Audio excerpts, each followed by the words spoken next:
स्वप्न में भी शोक नहीं होगा। गोस्वामी जी कह रहे हैं कवितावली में कि आप राम राम तो करने लग जाओ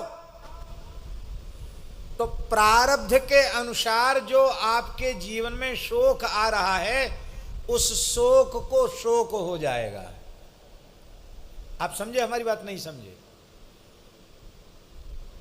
आप एक काला धागा, पीला धागा और ये कर लेना, वो टटको टोना कर लेना, उल्टी बेलपत्ती चढ़ा देना, सीधी चढ़ा देना, काला तिल चढ़ा देना और यूँ कर देना, त्यों कर देना। और कुछ महान भाव तो कहते वहाँ जाके समोसा खा लेना, वहाँ जाके कचौड़ी खा लेना। इन सब के जंजाल में आपको पड़ना नहीं पड़ेगा। आप राम राम करने लगो तो सोच को भी सोच हो जाएगा कि अरे इसके कर्म तो ऐसे थे लेकिन हमारी तो दाल ही नहीं गल रही है, हम क्या करें। शोक को शोक हो जाएगा और संकट पे संकट पड़ जाएगा। यदि तुम राम राम करने लगे तो शोक को शोक हो जाएगा और संकट के ऊपर संकट आ जाएगा।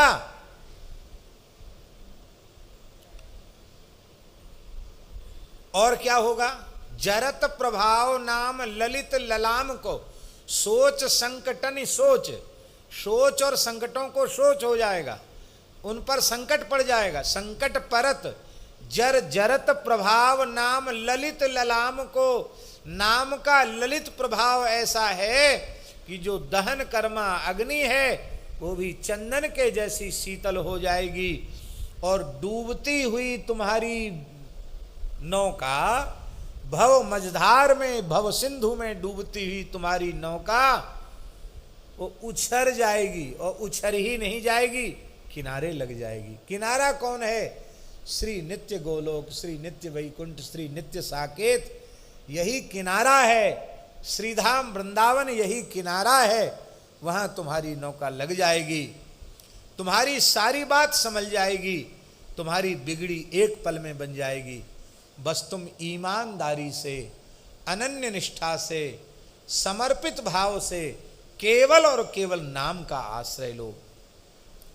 कहते हैं ललित ललाम, ऐसा अत्यंत ललित सुंदर और श्रेष्ठ श्री राम नाम, उसका ऐसा प्रभाव है। और कितनी बात, होत विधि दाहिनो स्वभाव विधि बाम को। कहते क्या करें, हमारे लिए तो विधाता ही उल्टे हो गए। कहते ना विधाता हमारे लिए उल्टा हो गया। कहते उल्टा विधाता सूधा हो जाएगा। तुम राम राम तो करो। परम श्रद्धेय पूज्य श्री राधा बाबा की एक वाणी है, नारायण भैया सुनाते थे कि बाबा कहते थे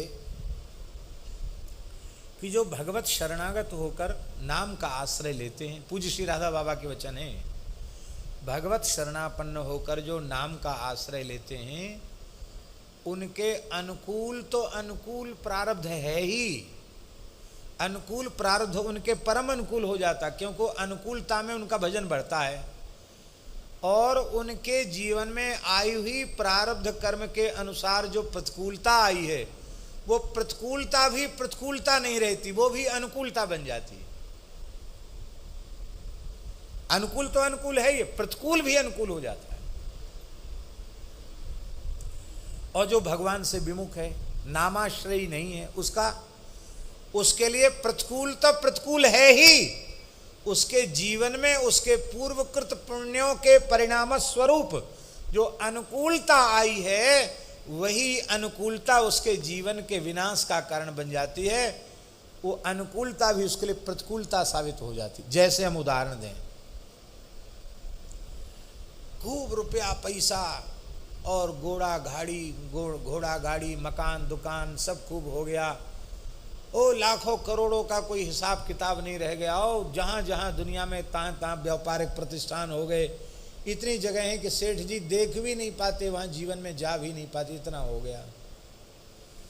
पर कथा कीर्तन सत्संग से नहीं जुड़ा, भगवान से नहीं जुड़ा, तो उस संपत्ति को, उस अनुकूलता को प्राप्त करके 9-10 बजे तक सोएगा।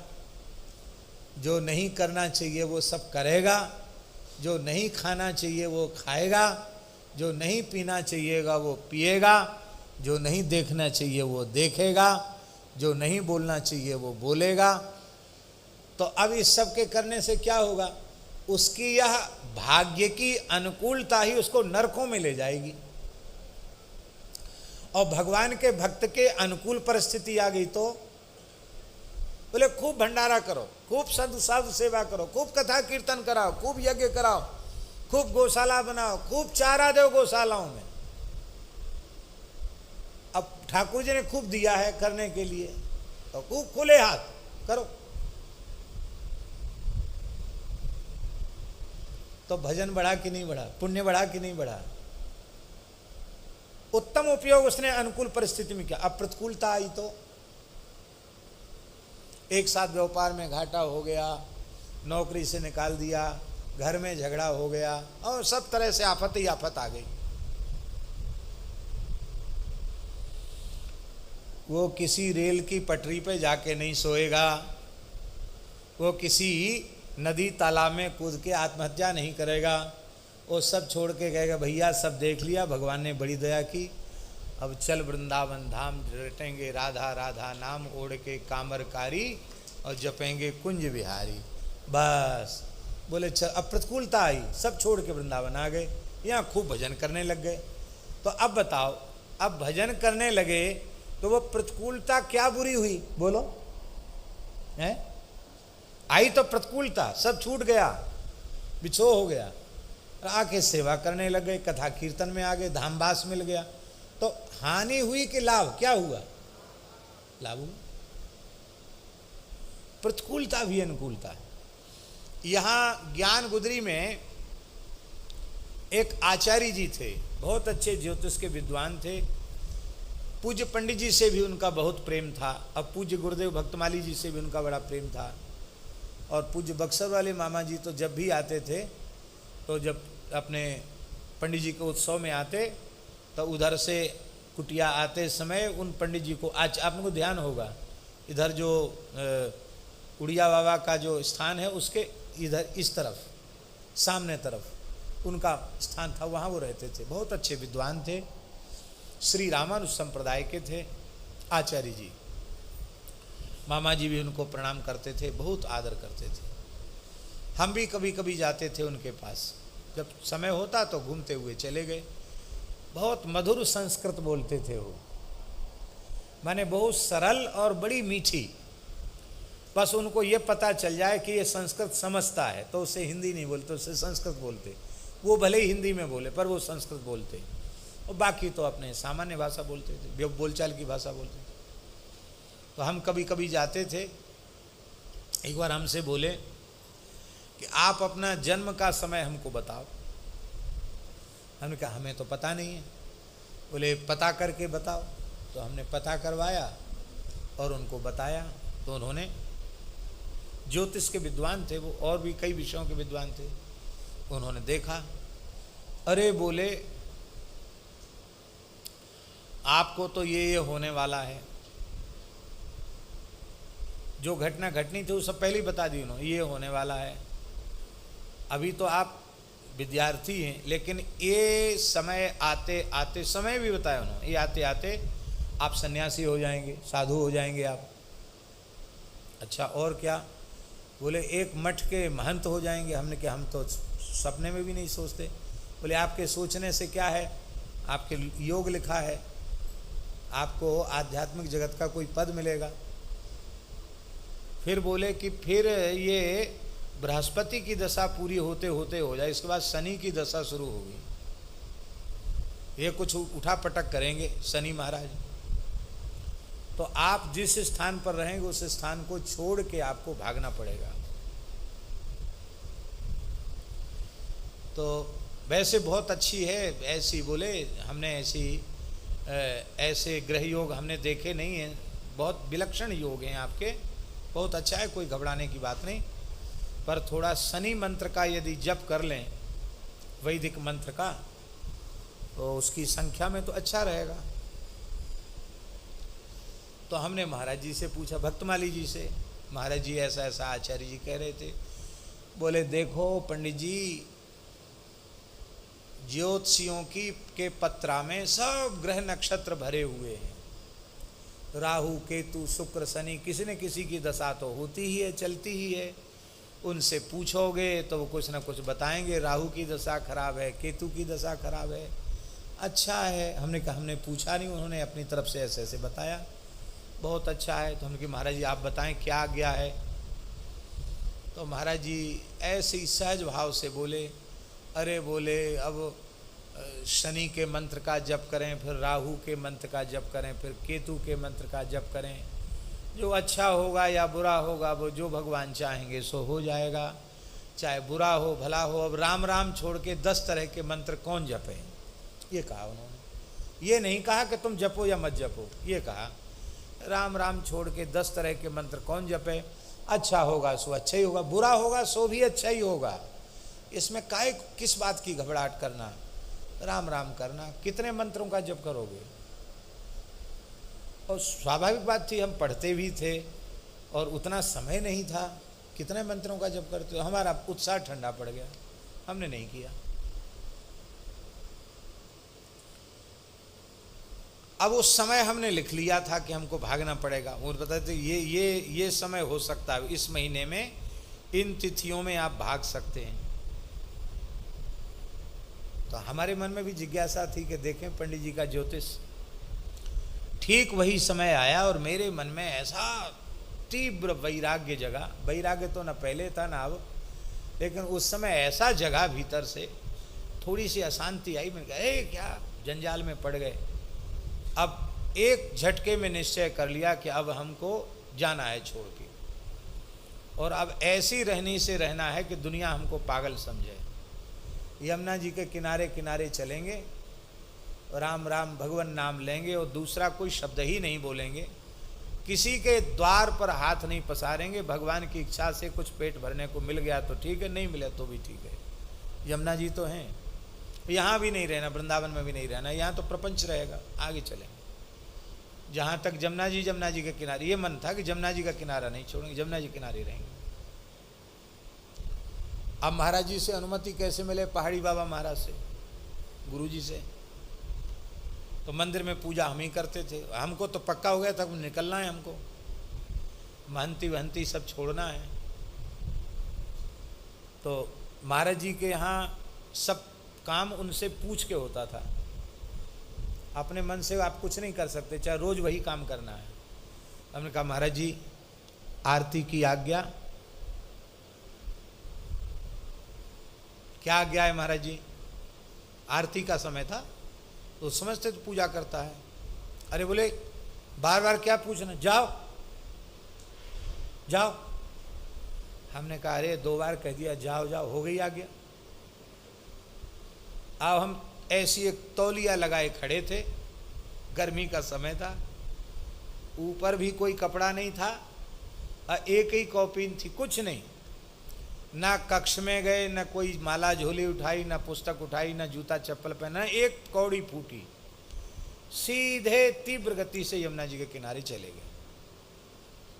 लेकिन जा नहीं पाए, पीछे कोई पड़ गया।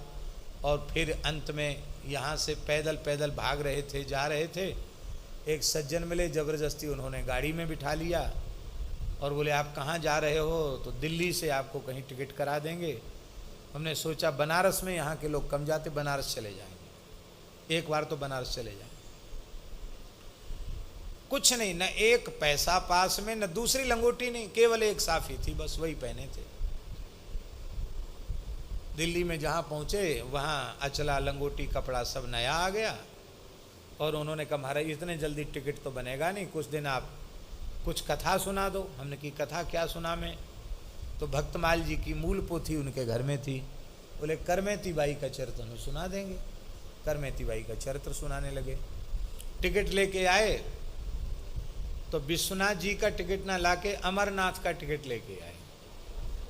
बोले दिल्ली से श्रीनगर की फ़्लाइट है, वहाँ से हम लोग अमरनाथ जाएंगे दर्शन करने। और सबका मन हो गया कि महाराज जी के साथ चलेंगे तो बढ़िया हो जाएगा। आपको तो शंकर जी के पास जाना है, चाहे विश्वनाथ जी जाओ चाहे अमरनाथ जी जाओ। चले गए अमरनाथ जी, हे आए और जो समय उन्होंने बताया था उस समय गए, लेकिन किसी वस्तु के अभाव की अनुभूति नहीं हुई। भगवान ने दिखा दिया कि एक पैसा नहीं होगा तो भी गाड़ी वाले तैयार खड़े रहेंगे, और एक कपड़ा नहीं होगा तो भी कपड़ा मिलेगा, भोजन भी मिलेगा, और तुम्हारे पास रिक्शा भाड़ा ना हो तो भी हवाई जहाज के टिकट की व्यवस्था हो जाएगी। ये भगवान ने दिखा दिया। कोई प्रतिकूलता नहीं हुई। बढ़िया से अमरनाथ जी का दर्शन, वैष्णो देवी का दर्शन सब कर करा के चले आए। और नहीं तो आज तो अब जाना बहुत मुश्किल है। उस समय हुआ है सो हुआ है। आए फिर बाद में पूज्य गुरुदेव शिव खाकचौक वाले महाराज जी के निकट आ गए। महाराज जी तो बड़े दुखी थे ही, प्रसन्न हो गए, हमारे आते ही प्रसन्न हो गए।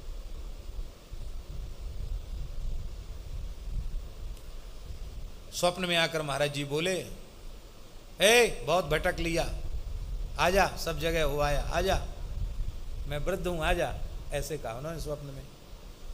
तो फिर हमारा वहां से और कहीं जाने का विचार था, वो बंद हो गया। फिर हम महाराज जी के चरणों में आ गए, उनकी कृपा प्राप्त हुई। फिर हम आचार्य जी के पास गए, ज्ञान गुदरी वाले आचार्य जी के पास। उनको मैंने बताया, मैंने कहा महाराज आया तो सही, ज्योतिष का योग तो आया, लेकिन कष्ट बिल्कुल नहीं हुआ। तो हंसने लग गए, बोले हाँ, भगवान के शरणागत जो जीव हैं उनका कभी अनिष्ट नहीं होता है, अच्छा ही होता, मंगल होता है, अच्छी बात, ये उन्होंने कहा। तो ये अनुभव की बात है। आप नाम मात्र के लिए भी भगवान के हो जाओ तो अनुकूल है ही है, प्रतिकूल परिस्थिति भी आपके लिए भजन सत्संग को देने वाली होगी, आपका कुछ बिगड़ेगा नहीं। और भगवान के शरणागत आप नहीं हैं तो प्रतिकूल है ही है।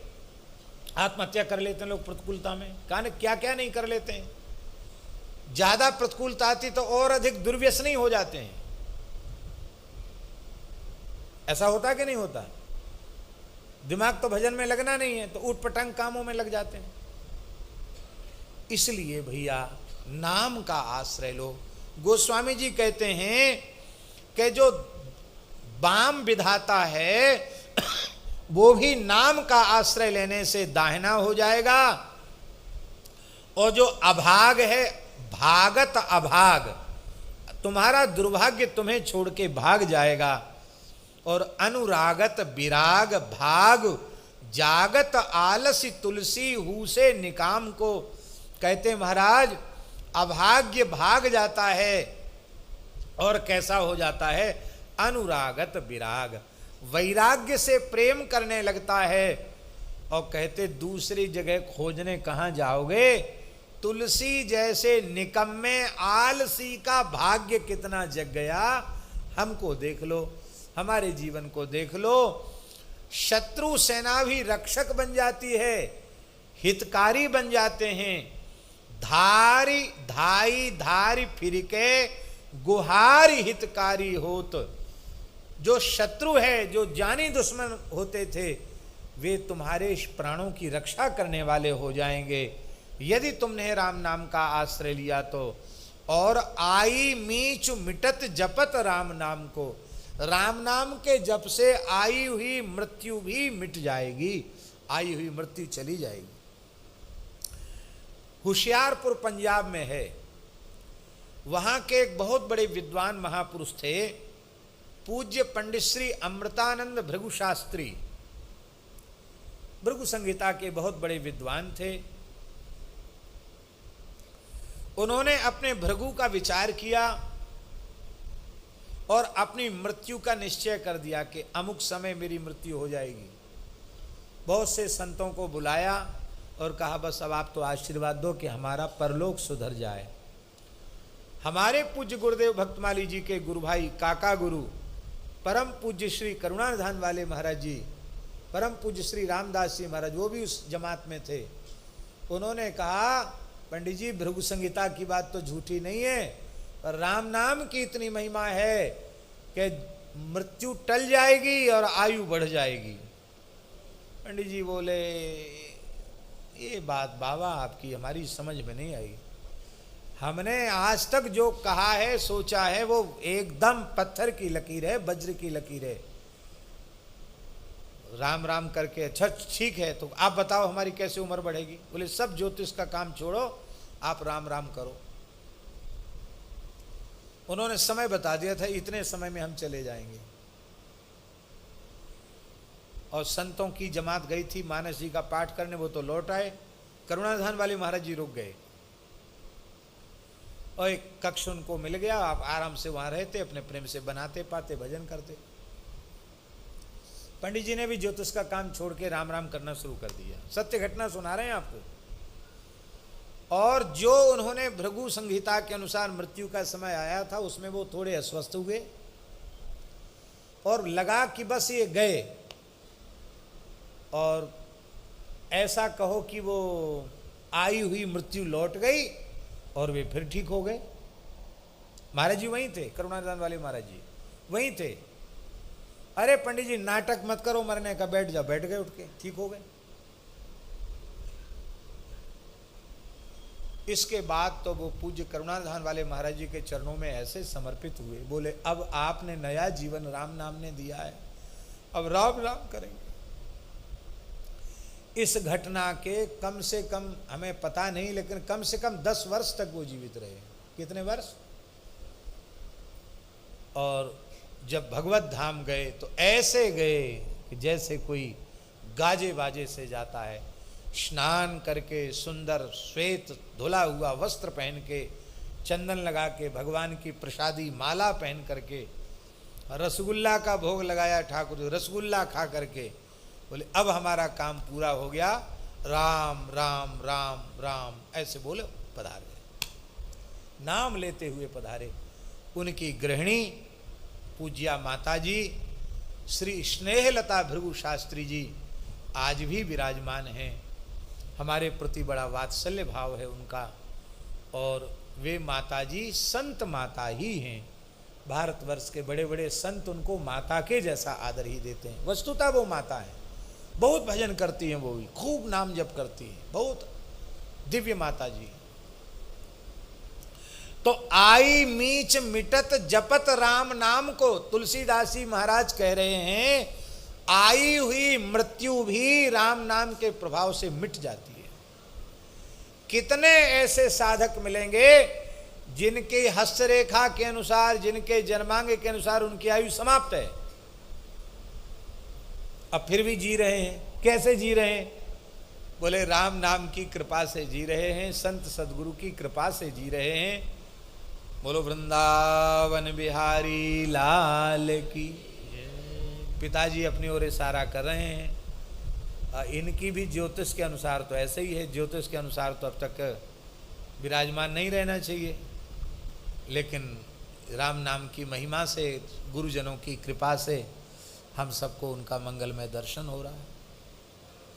तो आई मीच मिटत जपत राम नाम को, आई हुई मृत्यु भी राम नाम के जप से मिट जाती है। बोलो राम नाम महाराज की जय। जय जय श्री राधे। इतना सुंदर प्रकरण है कि हमको छोड़ा भी नहीं जा रहा है और कहा भी नहीं जा रहा है। क्या करें बताओ, आप बताओ। घड़ी तो कहती कि अब 6 बज गया है, थोड़ा सा और कह देते हैं ना।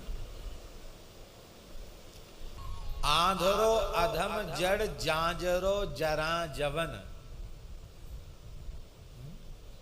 जड़ जाजरो जरा जवन, अनुप्रास देखिए। आंधरो एक अंधा मुसलमान, जवन माने मुसलमान। अधम कर्मों से अधम होता है, कर्मों से उच्च होता है। ऊट पटांग चीज खाओगे पियोगे तो अधम ही होगे, ऊट पटांग काम करोगे तो अधम ही होगे। अधम अंधा, बूढ़ा, जरा जवन, बूढ़ा यवन, जड़ जा रहा था, अंधा था, ऐसी लकड़ियां टेक टेक के जा रहा था। तब तक एक सुअर का बच्चा निकला। आपने देखा होगा सुअरिया चलती, उसके पीछे उसके कच्चे बच्चे चलते हैं तो वो चिल्लाते हुए, च्यूं म्यूं करते हुए चलते हैं बच्चे। और वो भागते हैं तो फिर किसी को नहीं देखते, वो बीच में से ही निकल जाते हैं। तो उस सुअरिया के बच्चे ने उस अंधे म्लेच्छ को, जो जरा जवन था, बूढ़ा था, उसको ठोकर मारी। ठोकर मारी नहीं, मतलब ठोकर मारते हुए वो निकला तो उसका बैलेंस बिगड़ गया, लठिया गिर गई और वो गिर गया, बड़ी जोर से गिरा। तो अंधों को स्पर्श का बड़ा ज्ञान होता। सुअर ने हमको मारा, ये उसे पता चल गया। तो सुअर को वो सुअर नहीं बोलते, हराम बोलते हैं। सुअर नहीं बोलते, सुअर को हराम बोलते हैं। तो सूकर के सावक ढका ढकेल्यो मग में, सूकर के सावक ने उसको मग में, रास्ते में धक्का दिया तो गिरे ही हरि हराम हो हराम हन्यो। उस म्लेच्छ ने कहा, अरे हराम मार दिया, हराम मार दिया, हराम माने हराम माने सुअर ने मार दिया। और ऐसा कहते कहते उसके प्राण निकल गए। तो मार दिया हराम, वो तो गाली दे रहा था, पर हाथ तो कष्ट में मान लिया गया। और राम, ये राम नाम का, राम जी का संबोधन हो गया। ये गुणाक्षर न्याय से वो उसको लेने आए थे, भयंकर जमदूत, ऐसी मरने का विधान था उसका, लेकिन मार दिया हराम, मार दिया हराम, ये उसके मुंह से निकला। और भगवत पार्षद आ गए और विमान में बिठाकर उसको भगवान के धाम को ले गए। हाय हाय करत परिगो काल फग में, काल के फंदे में पड़ गया। तुलसी विशोक है त्रिलोकपति लोक गयो। वो विशोक शोक रहित होकर के भगवान के नित्य वैकुंठ में गया।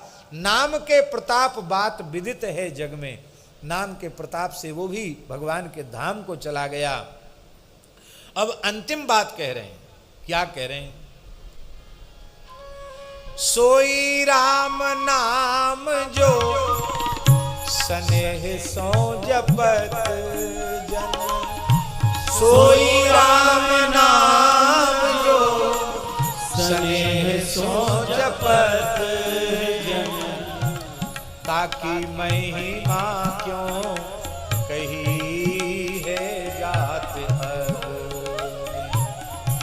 ताकि महिमा है जाति अग में। ऐसे राम नाम को जो प्रेम सहित हरि नाम जपता है, स्वाद ले लेकर, जैसे कोई लालची आदमी मिठाई खा खा के स्वाद ले लेके मिठाई ले। एक महात्मा थे सुदामा कुटी के कुठारी जी, बड़े प्रेमी महात्मा थे, बड़े भजनानंदी थे, पर विनोदी स्वभाव के थे। तो श्री विपिन बिहारी दास जी महाराज, वो जब केला का मौसम चलता था ना, केला की ऋतु, तो केला की ऋतु में रोज शाम को ब्यारू में केले की, पके हुए केले की खीर बनाते थे। इतनी जोरदार बनती है, इतनी जोरदार बनती कि हम आपको बता नहीं सकते। गिरा अनन नैन बिन बानु, ऐसा समझ। इतनी स्वादिष्ट खीर बनती है कि आप जिह्वा से उसका अनुभव कर सकते हैं, वर्णन नहीं कर सकते। तो कभी कभी हमको भी आग्रहपूर्वक बुलाते थे, हम भी जाते, और उनको कुठारी जी को भी बुलाते। तो एक खीर थी कम, एक कटोरी मिली, एक कटोरी सबके हिस्से में आई। तो कुठारी जी ने क्या किया, मुंह में लेके,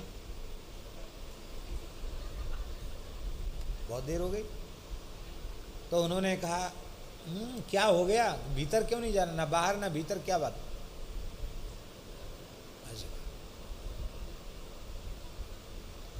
फिर धीरे धीरे धीरे धीरे बोले, बाबा बात ये है, इतनी बढ़िया खीर बनाओ तुम, और नार के नीचे सटते चली जाए, फिर स्वाद नार के नीचे पतो ही नहीं पर कैसो स्वाद है।